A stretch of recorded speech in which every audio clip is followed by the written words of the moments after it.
But then when you go to Kentucky, where a judge ordered a man to wear a GPS-enabled ankle bracelet because he had been ordered to quarantine, he had been in contact with somebody who had been infected, and he kept violating it.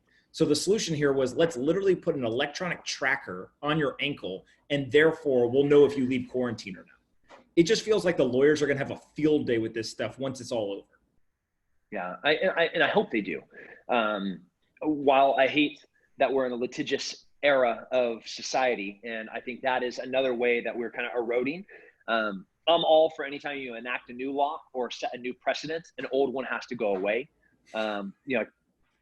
Anytime you keep adding on to this, you get this compounded J curve, and then this exponential growth of law happens, and then ultimately everything comes crashing down because anyways, that's a different conversation. It's a bunch of problems. The first is that when you start looking as these individual examples and use that as leverage to hold a greater group of people responsible, that those are anecdotal examples that that is not a representation of the greater community, right? The greater community is trying to do the right thing. But when you take individual examples and use that as individual example to circumvent law and then try to take the larger population and erode their freedoms or their rights because of one idiot, and the greater people are letting that happen,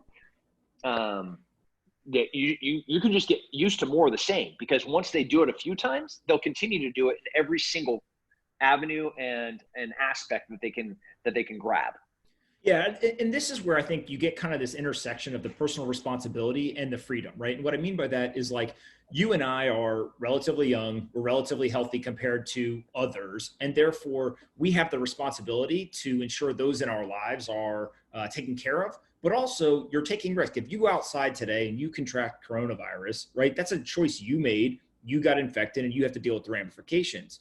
And so I think that there's this debate across society, right? At what point are you endangering other people versus just endangering yourself? And when you overlay the personal responsibility, most people actually are doing the right thing. But these, I call them, like, there's stupidity and there's just douchebags. And being stupid or being a douchebag isn't illegal. It's just you're stupid or you're a douchebag. And so how you try to balance that in society, is it through social pressure, right? Or is it actually where people eventually just turn and say, I am so fearful that I'm willing to give up my freedom because I want to keep those people in their apartments, in their homes, etc. It's just a really, really kind of bad conversation when people aren't optimizing for the freedoms because they're so overrun with the fear. Yeah. I think that fear is the worst emotion ever to base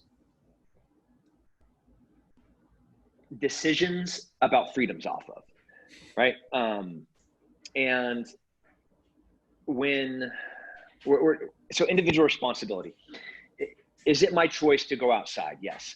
And the idea of individual responsibility is, so I'm a libertarian, like, not like a crazy libertarian, maybe a little bit, but I believe that nobody should have a say in what I do unless what I do affects somebody else negatively. And so if I go out and I get corona, that's my problem. Where corona gets kind of gray, hazy, is because of the number of asymptomatic people that there are, where you can contract corona and I don't know that I have corona, and I can still go transmit to other people. So I'm negatively impacting other people. So under this idea of kind of individual responsibility, I can't just have the consequences for my actions just happen to me, because supposedly, and I'm putting a little asterisk, supposedly 1/5 to 25% of people are asymptomatic. So I could, if I don't know, go out and spread it to other people. What is, I think, an element that people aren't considering is the beauty of capitalism, and how capitalism can really be the equalizer to this conversation, where if you're calling them douchebags or a selfish person, If you are seeing a business or a person that you don't like what they're doing, you get to vote with your dollars. And that shapes the success and failure of that business. And I think a lot of people have looked at entrepreneurs, people like me, who have been saying, we are not thinking about the second and third order effects of this pandemic, because what I'm balancing is the cost of lives versus what is the number of people that are going to die from the virus. So that's going to be whatever hundreds of thousands of people that might die potentially, and who those people are, versus the other group of people in the second and third order effects that could die from not from the virus, but from the second and third order effects. So you shut down, I'm just going to use Disneyland as an example. So you shut down Disneyland. Disneyland employs, let's just say, 100,000 people. Of those 100,000 people, how many of those people had any savings in their bank accounts? Not very much. The average American has about $400 in his savings account, his or her savings account. So that's not enough to pay for 1 month's rent.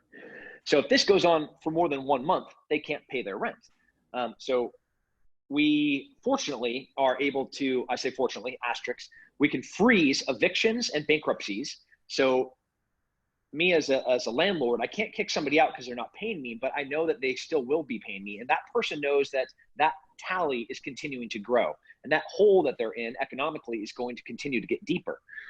Now, socioeconomic conditions are one of the largest influences to suicide, to depression, and to drug abuse.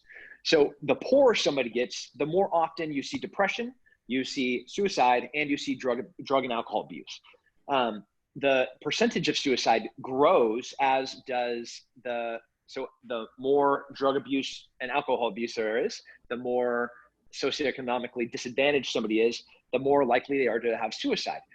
So now as this pendulum is swinging and the second and third order effects of people losing their homes after they've lost their job, the business is not going to come back.